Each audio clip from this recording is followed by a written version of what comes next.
ಗೀತಾ ಮಹಾತ್ಮೆ. ಜಡ ಚೇತನಗಳ ಮಿಲನವೇ ಈ ಪ್ರಕೃತಿ. ಇಲ್ಲಿ ಜೀವಾಂಕುರವಾಗಬೇಕೆಂದರೆ ಅದರ ಹಿಂದೆ ಒಂದು ಮೂಲ ಬೀಜವಿರಲೇಬೇಕಲ್ಲವೇ? ಸಾಮಾನ್ಯವಾಗಿ ಬೀಜ ಬಿತ್ತಿದರೆ ಗಿಡ ಹುಟ್ಟುತ್ತದೆ ಎಂಬುದಷ್ಟೇ ನಮ್ಮ ಯೋಚನೆ.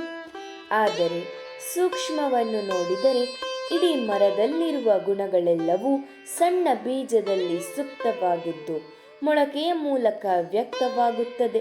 ಆ ಅವ್ಯಕ್ತ ಶಕ್ತಿ ನಾನೇ ಎಂದು 7ನೇ ಅಧ್ಯಾಯದ 10ನೇ ಶ್ಲೋಕದಲ್ಲಿ ಪರಮಾತ್ಮ ಹೇಳಿದ್ದಾನೆ.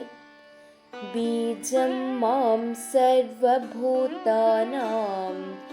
ವಿದ್ಧಿ ಪಾರ್ಥ ಸನಾತನಂ ಬುದ್ಧಿರ್ಬುದ್ಧಿಮತಾಮಸ್ಮಿ ತೇಜಸ್ತೇಜಸ್ವಿನಾಮಹಂ. ಮೇಲ್ನೋಟಕ್ಕೆ ಸಾಮಾನ್ಯವಾದ ಶ್ಲೋಕವಾದರೂ ಆಶ್ಚರ್ಯವೆನಿಸುತ್ತದೆ. ಬೀಜದಿಂದ ಮೊಳಕೆಯ ರೂಪದಲ್ಲಿ ಬಾಹ್ಯ ಪ್ರಪಂಚದಲ್ಲಿ ವ್ಯಕ್ತವಾದರೆ ಮಾತ್ರವೇ ಮುಂದಿನ ಬೆಳವಣಿಗೆ. ಬಿತ್ತಿದ ರೈತ ಬೀಜದ ಮೊಳಕೆಯನ್ನು ನೋಡಿ ಮುಂದಿನ ಬೆಳೆಯನ್ನು ನಿರ್ಧರಿಸುತ್ತಾನೆ. ಬೆಳೆಯ ಸಿರಿ ಮೊಳಕೆಯಲ್ಲಿ ಕಾಣುವುದು ಎಂಬ ಮಾತಿನಂತೆ ಮೊಳಕೆಯಲ್ಲಿ ದೇವರು ಸಿರಿಯಾಗಿ ಕುಳಿತಿರುತ್ತಾನೆ. ಅಂತೆಯೇ ಓರ್ವ ಬುದ್ಧಿವಂತನಲ್ಲಿರುವ ವಿಶೇಷ ಶಕ್ತಿ ಆಕರ್ಷಣೆಗಳೇ ಭಗವಂತ.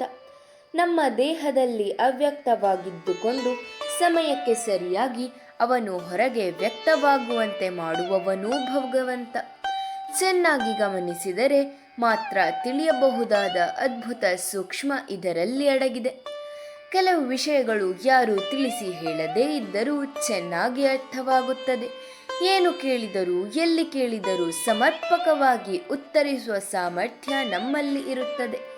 ಆ ಸಾಮರ್ಥ್ಯವೇ ಭಗವಂತ.